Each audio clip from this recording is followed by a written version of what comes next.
When I speak tonight of the silent battle inside overthinkers, it is not to address some superficial affliction, nor to soothe a modern malady that can be erased by advice or quick prescriptions. Rather, I invite you to descend with me into a deep well, into the haunted chambers of the soul, where the echo of every thought is magnified, where every hesitation gives birth to a multitude of voices, and where the ordinary consciousness is but the surface above a far more mysterious realm. For the world of the overthinker is not merely a domain of anxiety, but a crucible in which the very substance of the self is refined or consumed, depending on whether one can face the shadow within or is devoured by it. The so-called overthinker is, in my estimation, an individual who has been called, perhaps unwillingly, into a wrestling match with the archetypal energies of psyche, a struggle whose outcome determines not only the fate of one's daily peace, but the very orientation of one's being toward life and meaning itself. We are accustomed, in the vocabulary of our age, to medicalize or pathologize the condition of those who think much, to imagine the ceaseless turning of thought as a defect or an error of nature.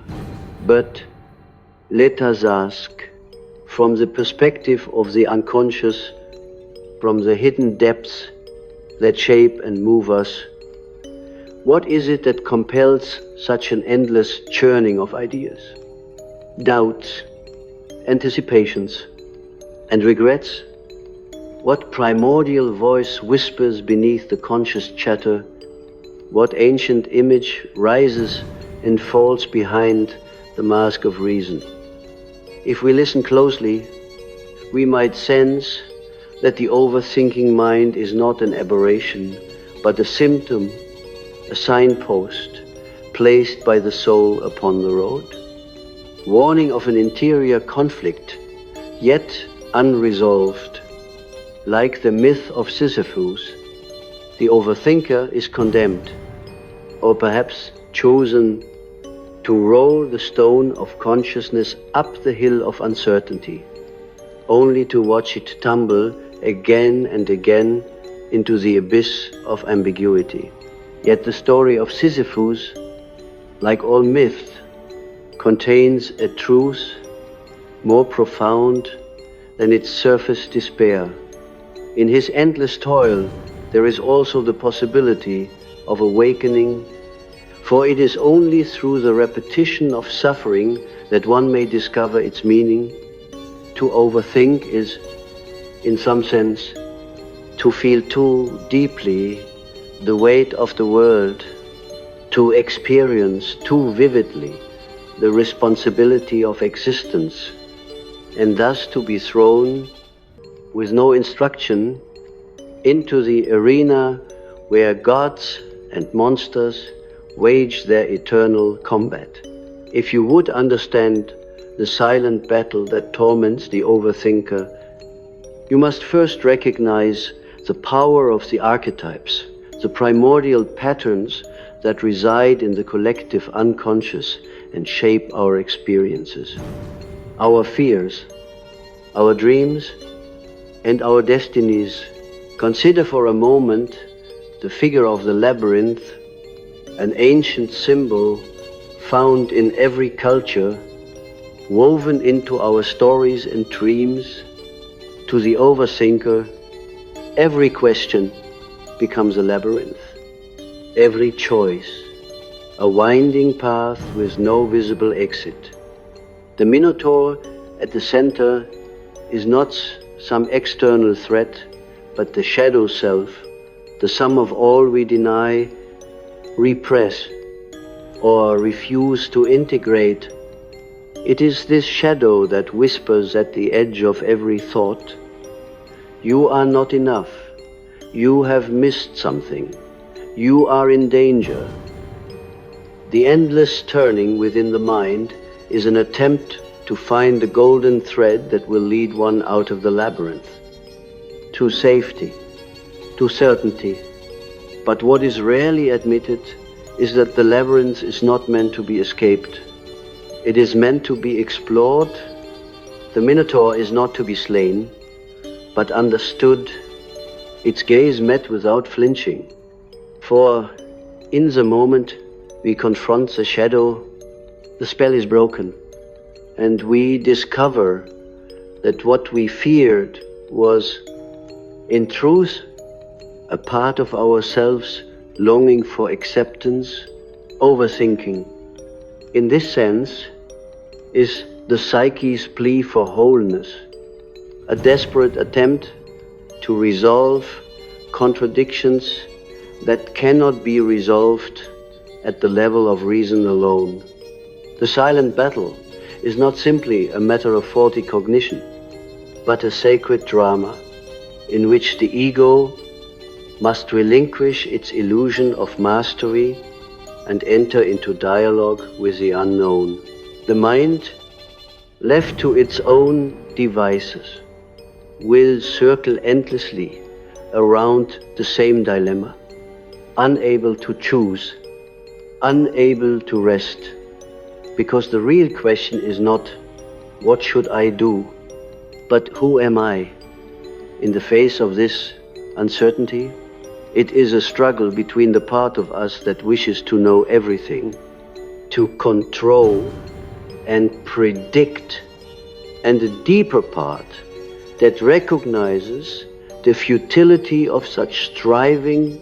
The more we cling to certainty, the more elusive it becomes.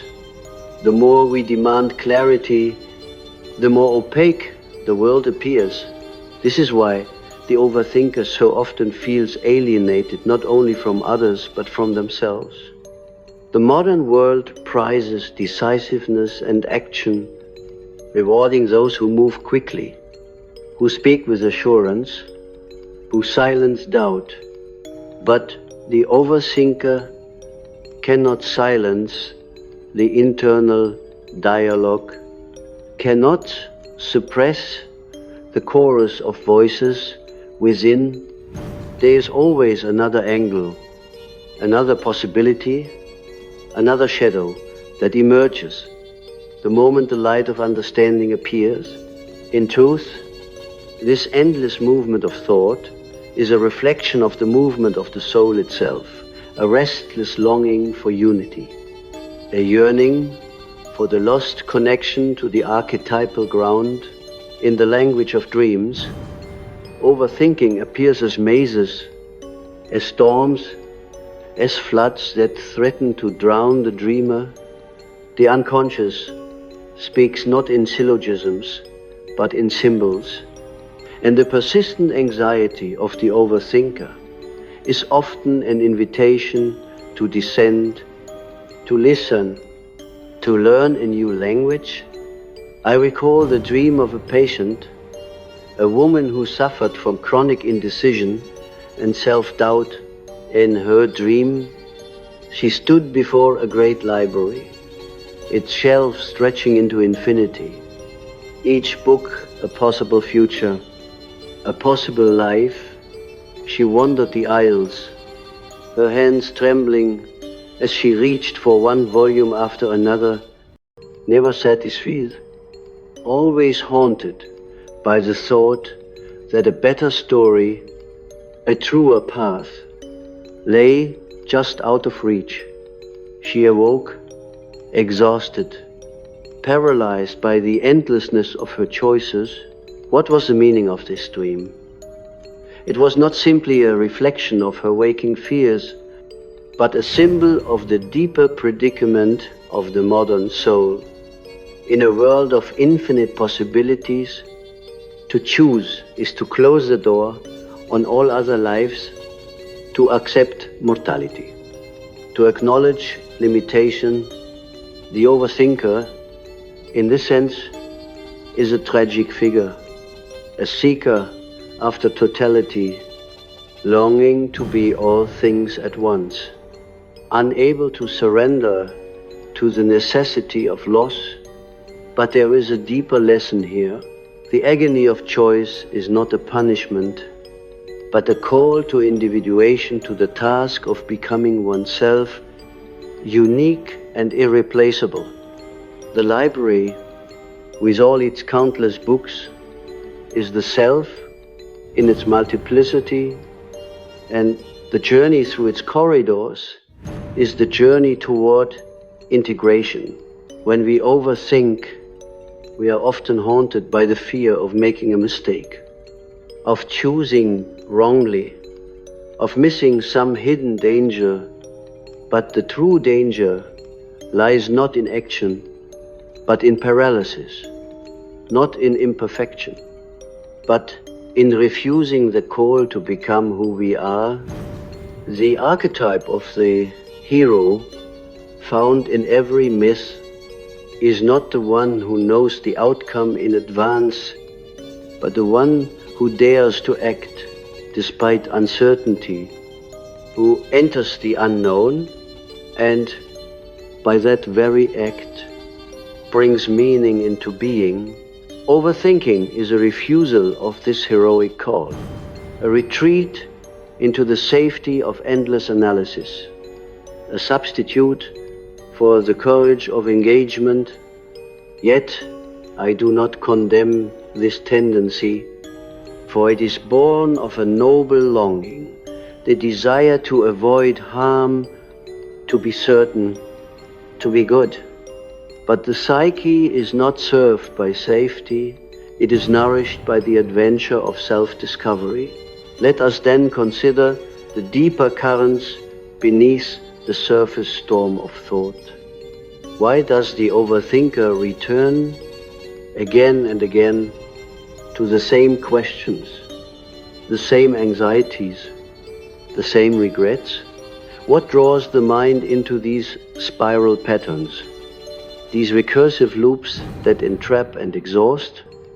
In my experience, it is rarely the content of thought that matters, but the emotional energy that animates it. The overthinker is not simply thinking, they are feeling too much, too intensely, too unwillingly. The mind becomes a battleground because the heart has been wounded. Somewhere in the labyrinth of memory lies an injury, a betrayal, a shame unspoken, a love unrequited. The mind, unable to heal what it cannot touch, spins in circles around the wound, seeking a solution that thought alone cannot provide. Here we touch upon the harshest truth I have discovered.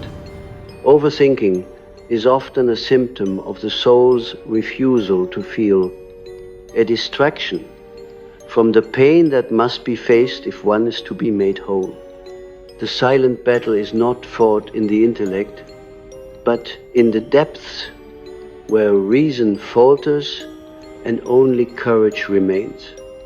If you would be free from the tyranny of endless thought, you must be willing to feel what you have long avoided. You must descend into the darkness, not to slay the dragon, but to listen to its wisdom. For the dragon, like the Minotaur, is an image of your own unlived life, your own rejected possibilities, your own power, waiting to be reclaimed. But how, you may ask, is this done? How does one move from the prison of thought to the freedom of being?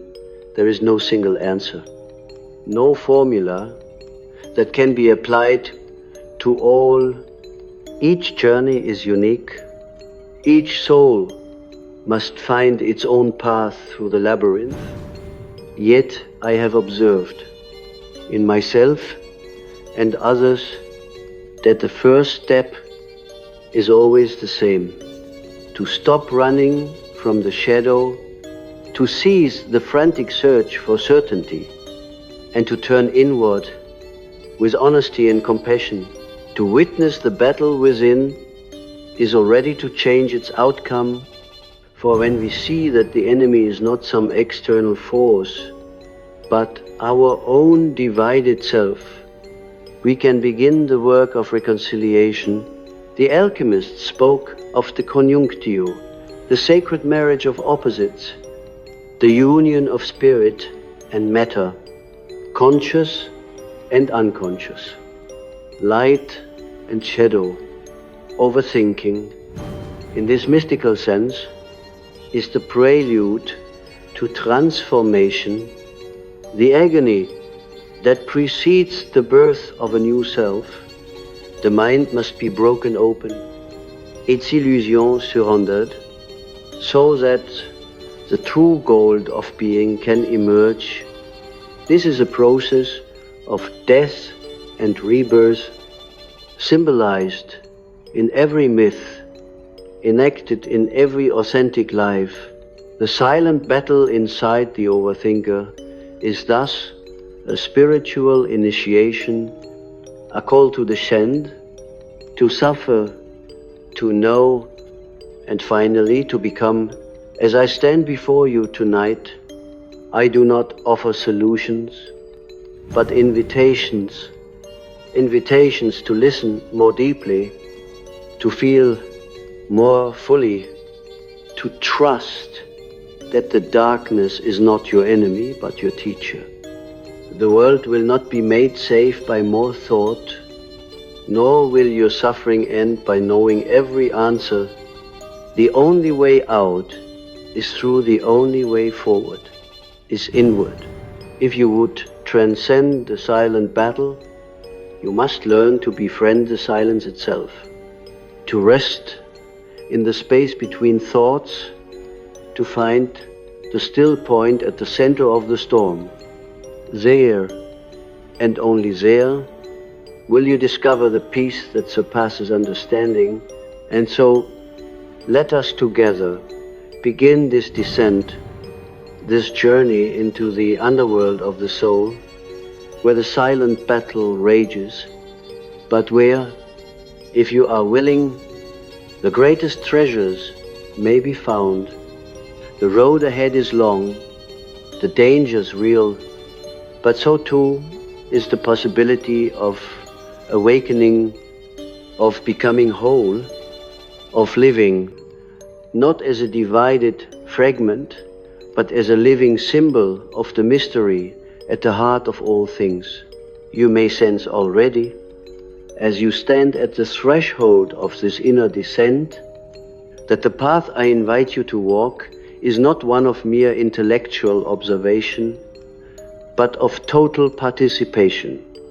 To witness the silent battle within is to become both the observer and the combatant, to realize that every thought, every doubt, every anxious spiral is a messenger dispatched from the unknown reaches of your own unconscious. I have often said that we do not have ideas, but that ideas have us, that behind the sovereign curtain of our conscious self, the archetypes move and conspire. And so it is with the overthinker. The mind is beset not by random noise, but by a chorus of ancient voices. Fragments of stories begun long before you were born. The ceaseless rehearsal of what might be, the meticulous reconstruction of what was, is the echo of an ancient longing, the longing to redeem what was lost in the original fall from unity into duality, the longing to bind the wound that first divided the spirit from itself. If you reflect with me, you may see that overthinking is rarely content with the present. It scours the past for errors to correct and scours the future for dangers to avert. The present becomes but a narrow bridge, endlessly suspended between regret and anticipation, never able to bear the full weight of being. But why is the present so intolerable to the overactive mind? It is because the present, in its unadorned reality, demands an acceptance, a vulnerability that the mind has not been trained to endure. The mind prefers the familiar agonies of memory or the imagined certainties of prediction to the unknown and unpredictable reality of this moment.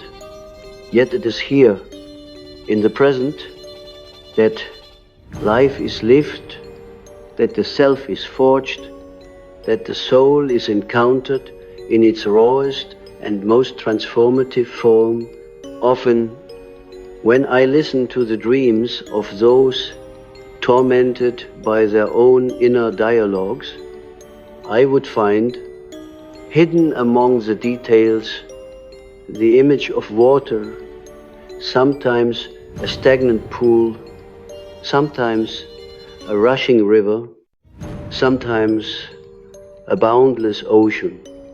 Water is a symbol of the unconscious, the primordial source from which all life and all thought arise.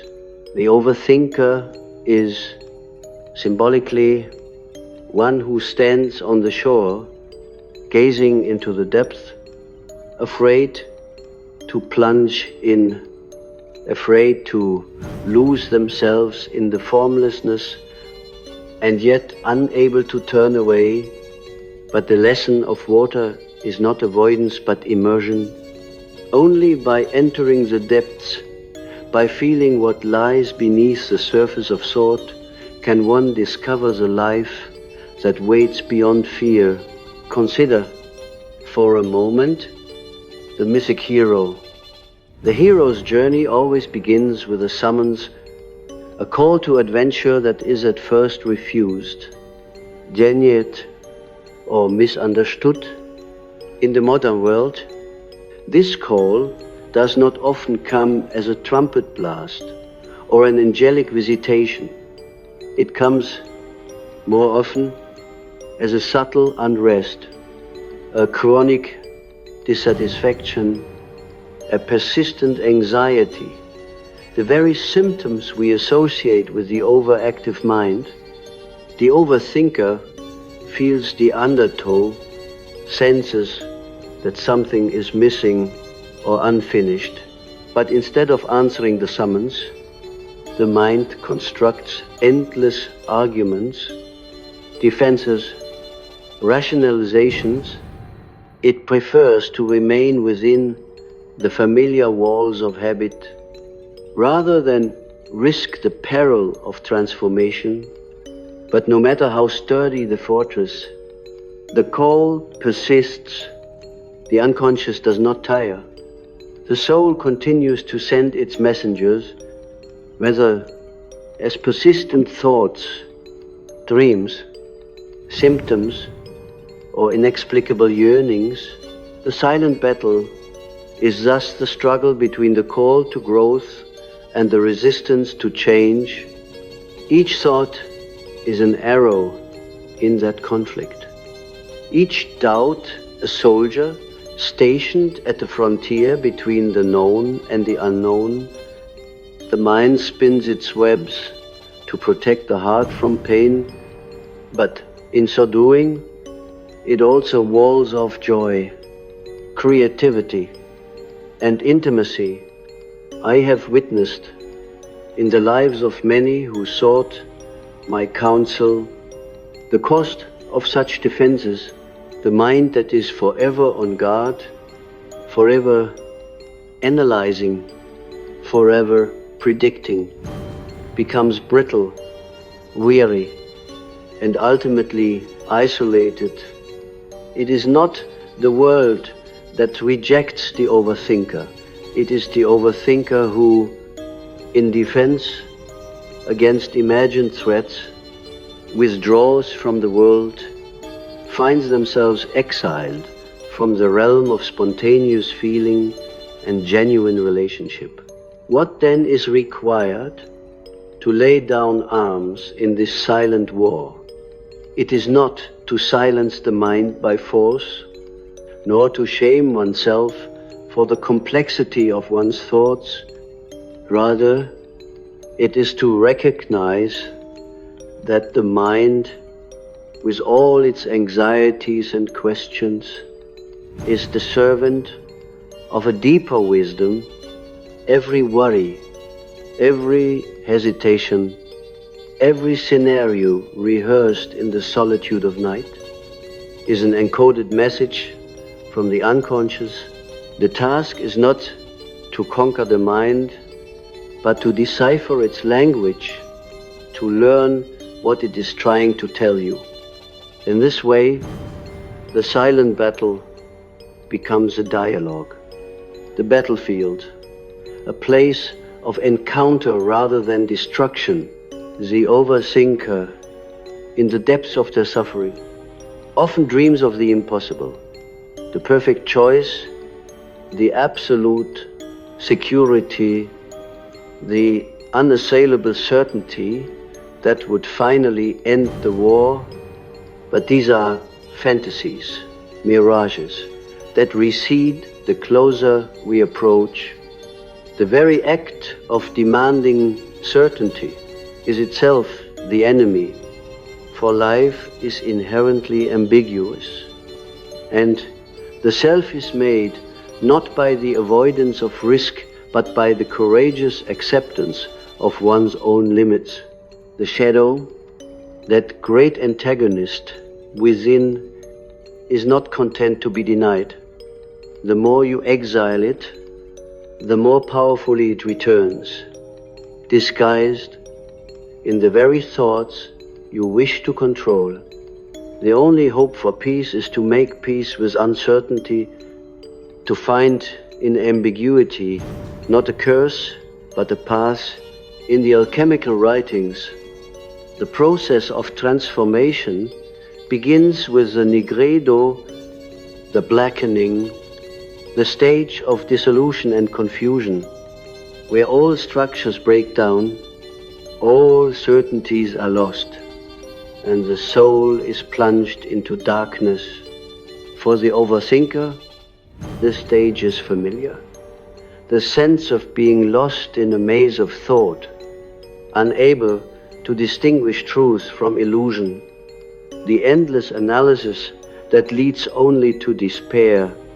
But the alchemists knew that this was not the end, but the beginning. Out of darkness, light is born. From chaos, order emerges. The silent battle, if endured with patience and humility, is not the destruction of the self, but its refinement. You may ask, as so many have, how it is possible to endure such darkness, how to trust that beyond confusion lies clarity, that beyond suffering lies meaning. My answer is not theoretical, but experiential. It is only by embracing the darkness, by allowing oneself to be lost, that one discovers the inner compass, the daemon or guiding spirit that leads the way. This inner guide does not speak in the voice of logic, but in symbols, images, feelings, and sudden insights. It is the voice that emerges in the quiet after the storm, the wisdom that is born when the old certainties have been surrendered. There is an old story, one I often return to, of a man who seeks counsel from a wise elder. I am tormented by my thoughts. The man confesses, I cannot decide, cannot rest, cannot live. The elder listens, then points to a tree. Look at this tree, he says. It stands here in silence, neither regretting the seed it once was, nor worrying about the storm to come. It is simply itself, growing according to its nature, neither hurried nor delayed. If you would find peace, learn to be like this tree. Stand in the present, rooted in the soil of your own being, and let the winds come and go. This story, simple as it is, contains a profound truth. The antidote to overthinking is not thought, but presence, not more analysis, but deeper rootedness in the mystery of your own existence. Yet, do not mistake this for passivity or resignation. To be present is not to withdraw from the world, but to engage with it fully, to risk feeling, risking error, risking even pain. The overthinker's mind is always elsewhere, preparing for every eventuality except the one that actually arrives.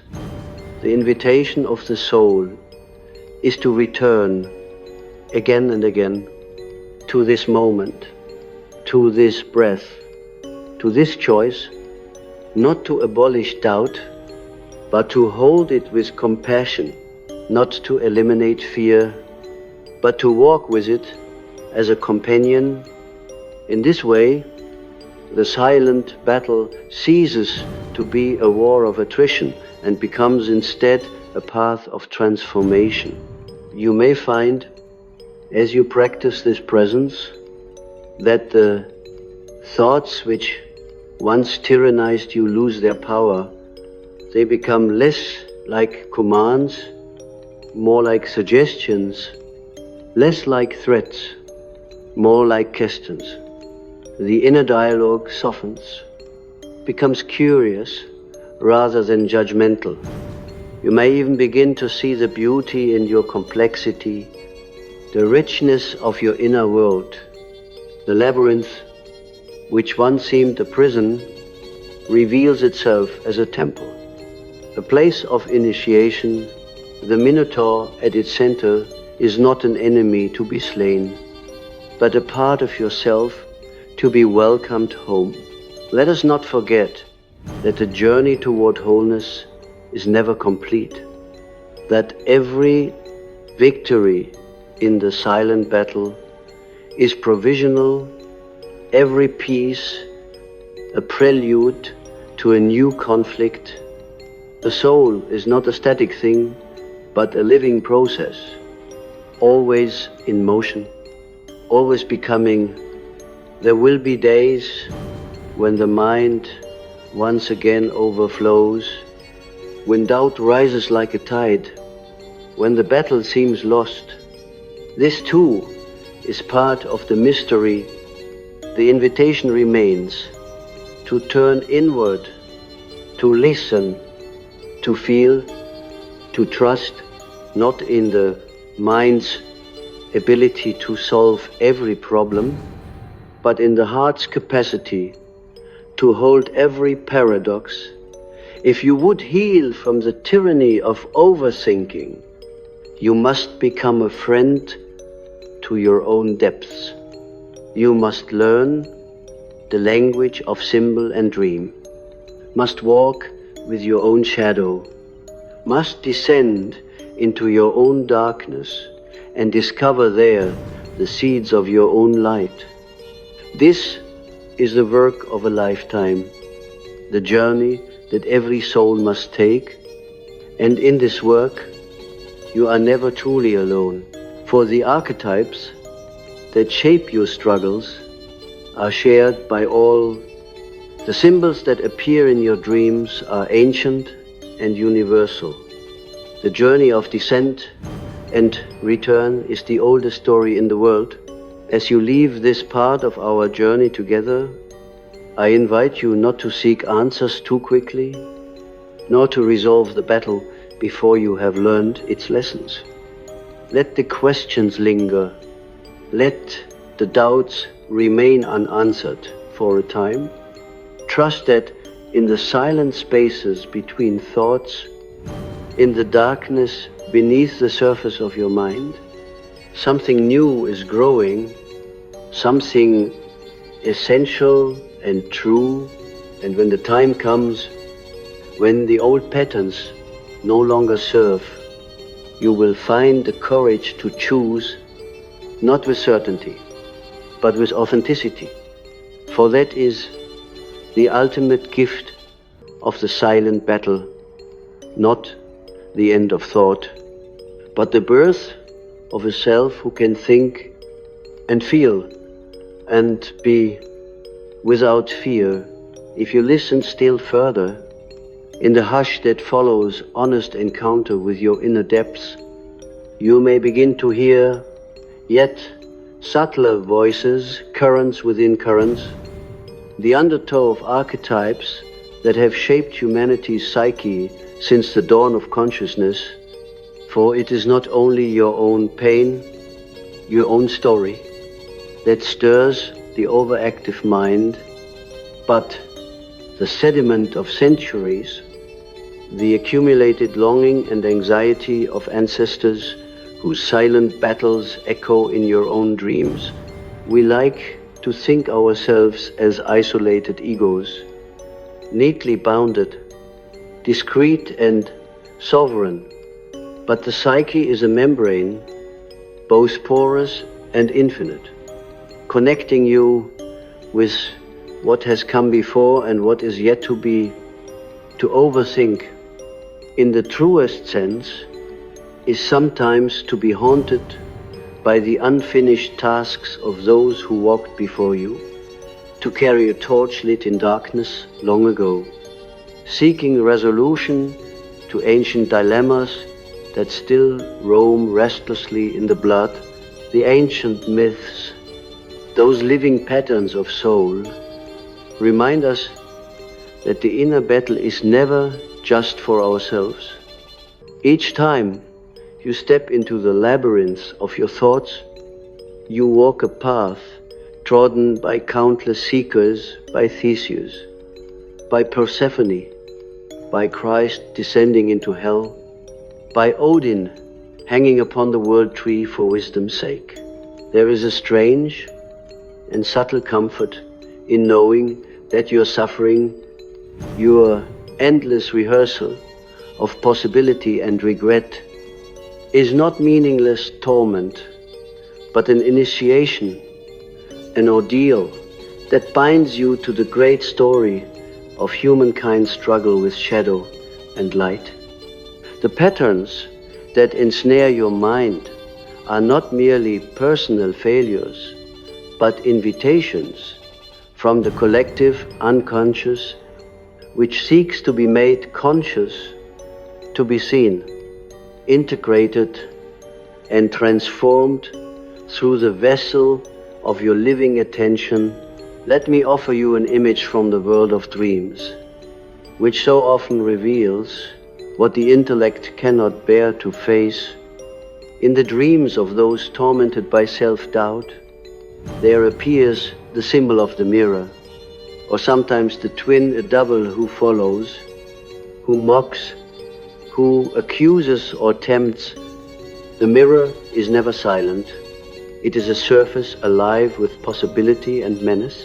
Every thought, every doubt is reflected and multiplied, so that the dreamer cannot distinguish between self and shadow, between true longing and inherited fear.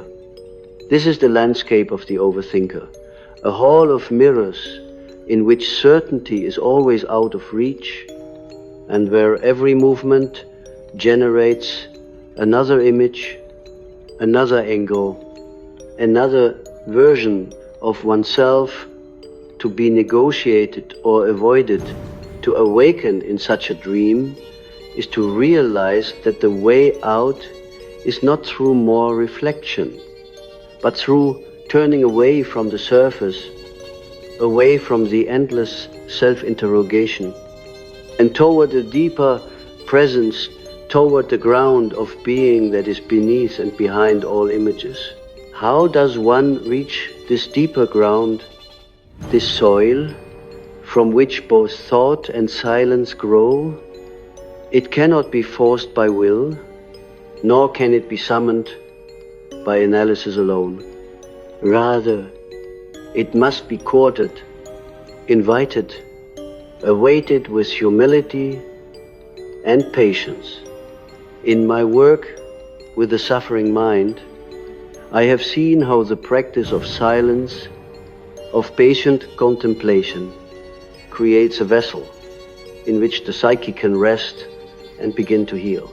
The mind, exhausted by its own labor, learns to let go, if only for a moment, and in that moment, something greater enters a quietness, a wisdom, a knowing that is not of the intellect, but of the soul. The Greeks called this Sophia, the wisdom that arises when the opposites are reconciled, when the masculine logos of reason is wed to the feminine eros of intuition. This inner marriage, this conjunctio, is the aim of all true psychological work, for it is only when the opposites within are brought into relation, not erased, not conquered, but held together in creative tension, that the self can emerge as a living whole. In the silent battle of the overthinker, this process often begins with despair, with the realization that thought alone will never suffice, that every answer spawns a new question, that certainty is an idol built upon shifting sand. This despair, if not fled from, becomes the doorway to humility, to the surrender of the ego's grand ambitions. Only then does the possibility of transformation arise. I have seen again and again how those who dared to enter the darkness, to risk the confusion and loss of bearings, found in time a new orientation, a compass of the heart that points not to some external guarantee, but to an inner alignment, a trust in one's own deepest nature. This journey is not without peril. The descent into the unconscious, the confrontation with shadow and wound, is a rite of passage that cannot be mapped or controlled. It is as if the soul demands a sacrifice, the surrender of one's cherished certainties, the willingness to be undone, to be remade in the fires of one's own suffering.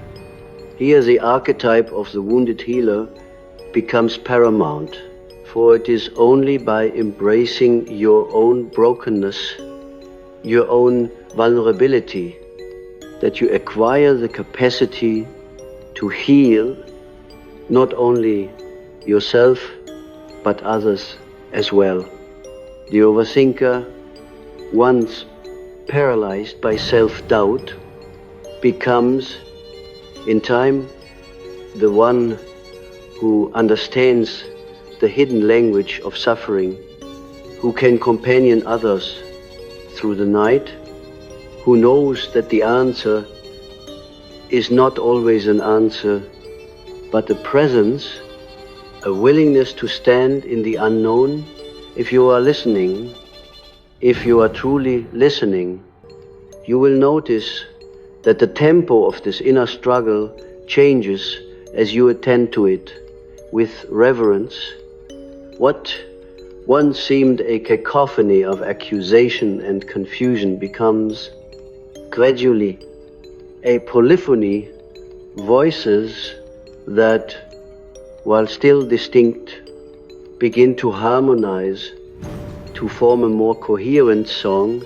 This is the emergence of meaning not imposed from above, not manufactured by effort, but arising organically from the dialogue between consciousness and unconsciousness, between ego and shadow, between personal and collective.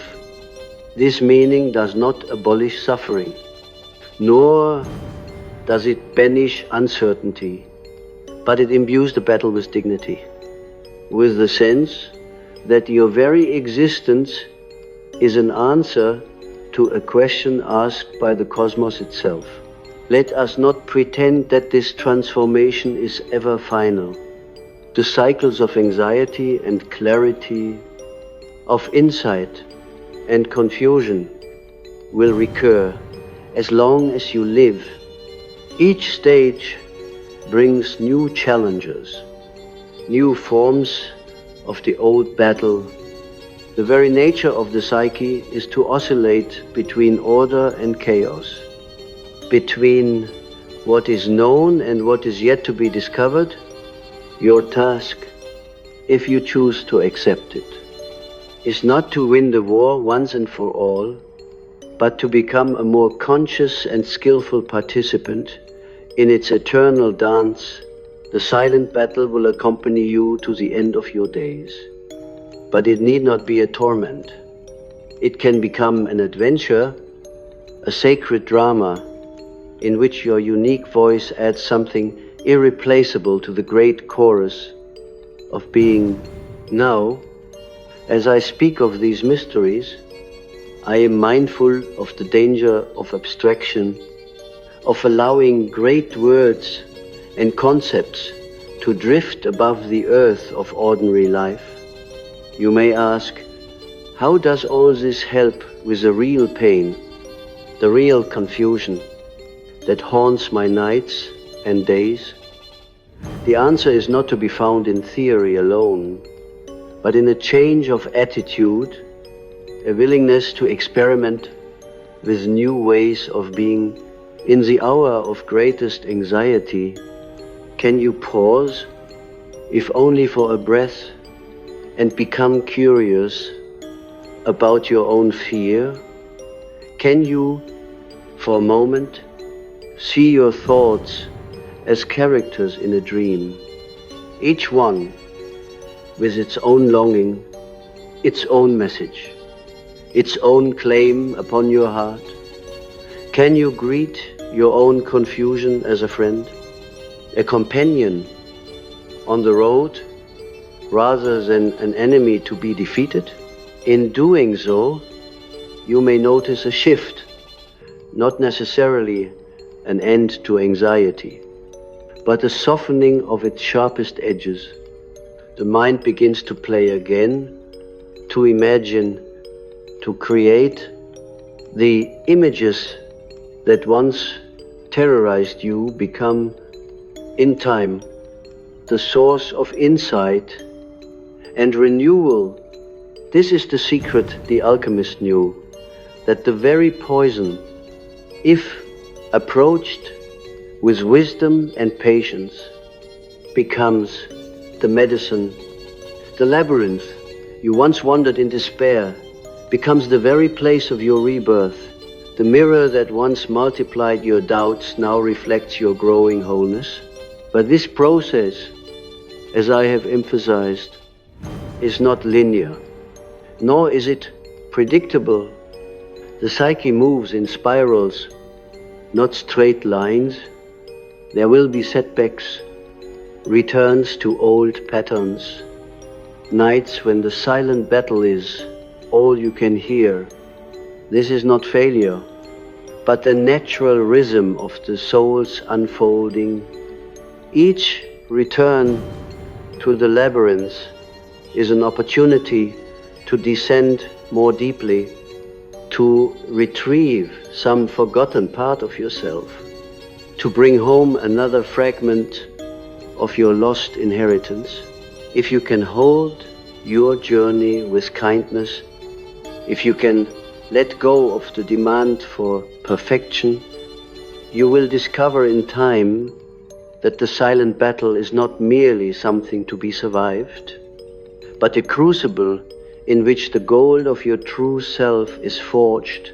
If you have listened to these words, if you have let them settle into the soil of your own experience, then you are already engaged in the work. The battle is not against your own mind, but against the belief that you are alone, that your suffering is unique, that the way forward is forever hidden. The deeper truth is that the way is always opening, always available. Whenever you turn toward yourself with honesty and patience, the wisdom you seek is not elsewhere, not in some perfect idea or unreachable ideal, but in the heart of your own uncertainty, your own trembling, your own hope. If you have followed me through these winding corridors of psyche and soul, you will sense by now that the silent battle inside the overthinker is not a war to be won by domination or retreat, but a living relationship to be cultivated, a dialogue between the visible and invisible, between the frailty of consciousness and the boundless potency of the unconscious. To exist at all is to stand in this tension, to live between the poles of knowing and not knowing, of action and reflection, of desire and resignation. We are all, each in our own way, pilgrims on this strange and sacred road, pulled forward by questions that will never be fully answered, haunted by dreams that dissolve at dawn, yet compelled to seek, to wonder, to ask again.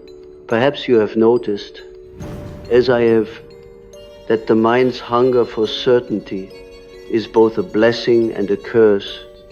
It gives rise to science, to philosophy, to all the inventions and inquiries that have shaped our world. Yet it also produces anxiety, paralysis, the gnawing sense that one is never quite safe or quite enough.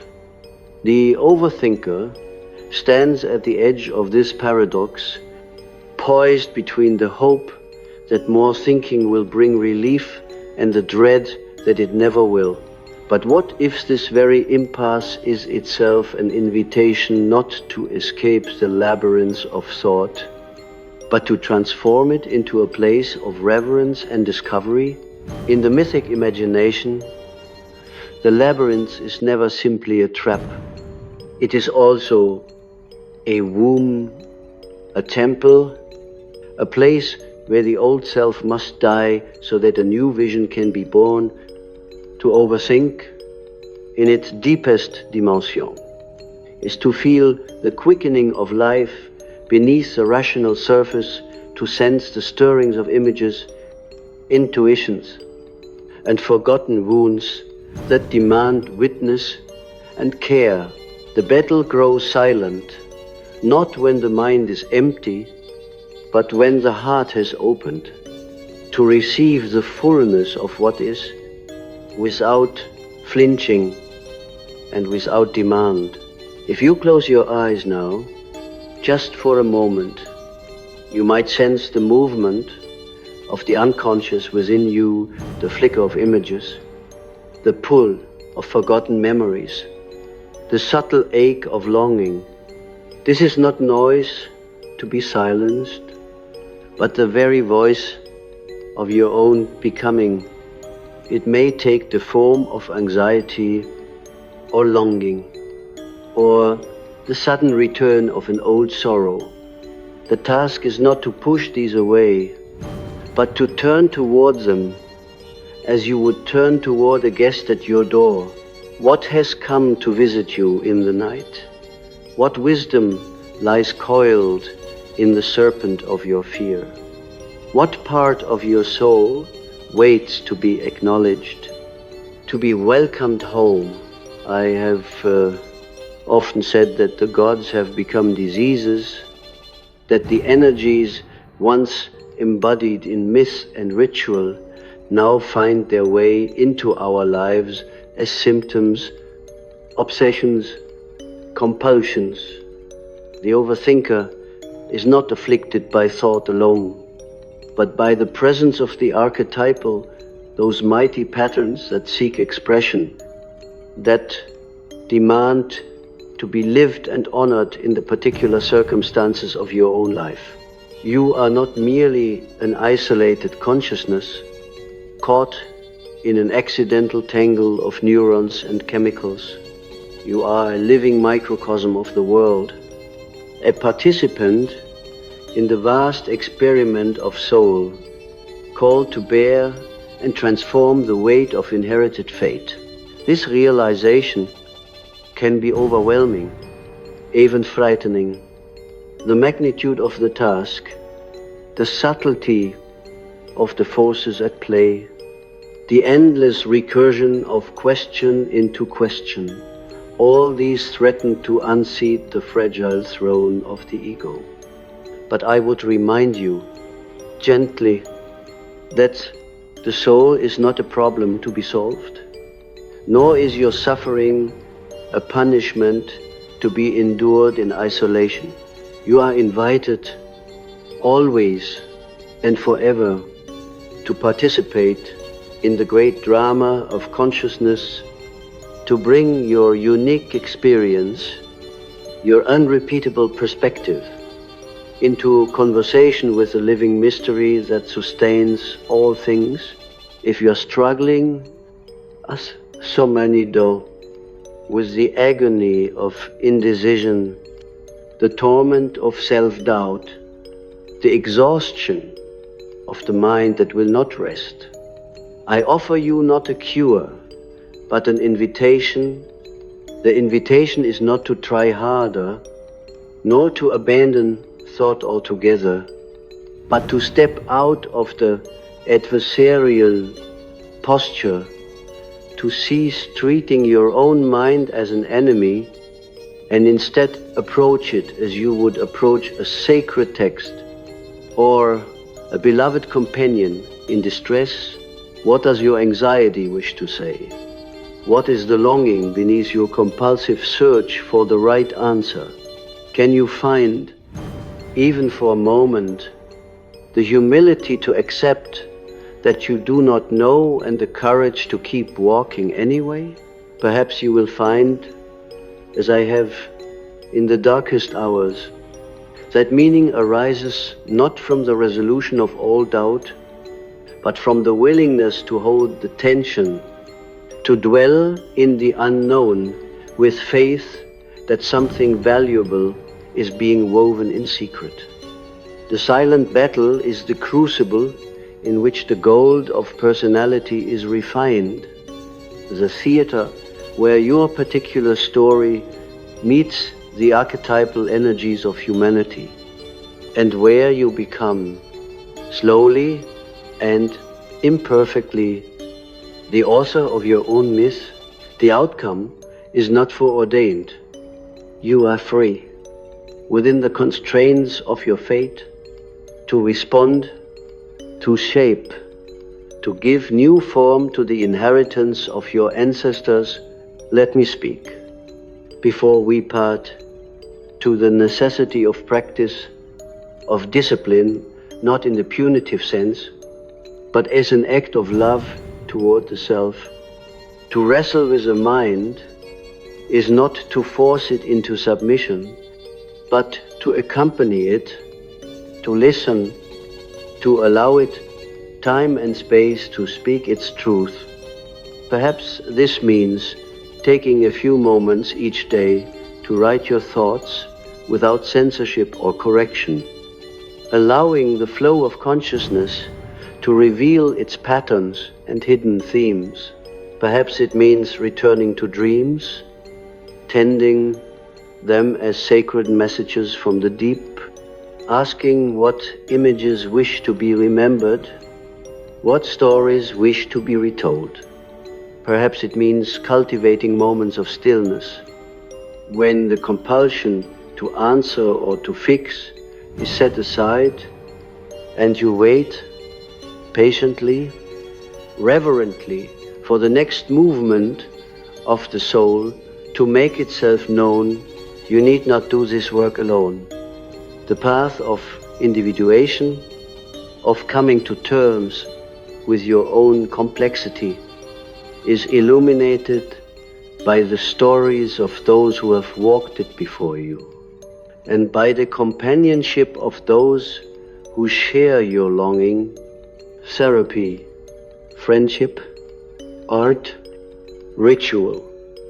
These are all vessels in which the alchemy of the psyche can unfold, each in its own way, each according to its own rhythm.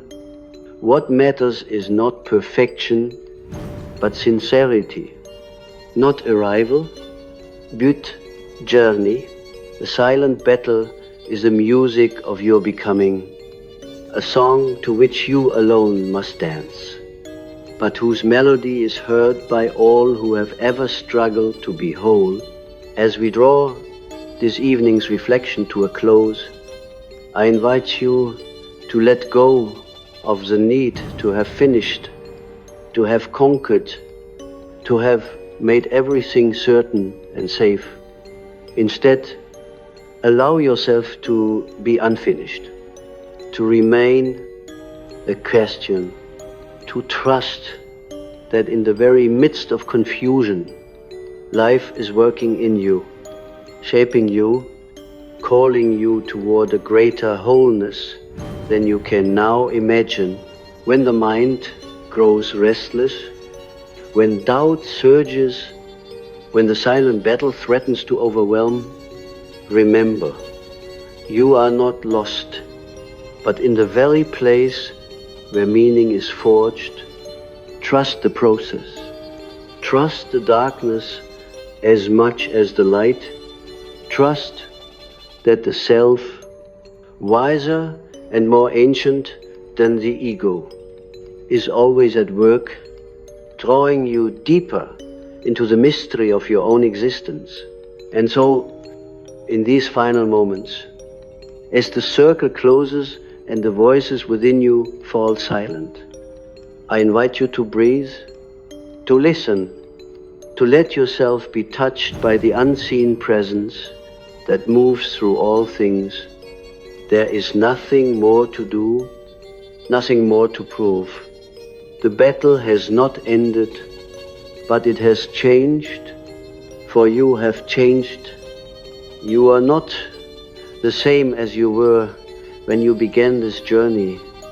You are more conscious, more compassionate, more attuned to the mystery at the heart of your own being. If you wish for guidance, for practice, for a way forward, let it be gentle. Let it arise from the soil of your own experience. Seek not to master yourself, but to accompany yourself as you would a beloved child, curious, patient, honest, kind. When you catch yourself lost in thought, pause and ask, what am I truly longing for? What fear have I not yet named? What gift lies hidden in this confusion? Give yourself time. Give yourself patience. Above all, give yourself permission to be a living question, a vessel for the unknown, a bearer of the world's unfinished story. In this, you become not only the one who suffers, but the one who creates meaning from suffering, not only the battleground, but the hero, the witness, the wise one who emerges from the labyrinth, carrying new light for all who wander. The silent battle is not a curse, but a calling. May you answer it again and again, in your own way, with your own song, for the sake of your own soul and the soul of the world.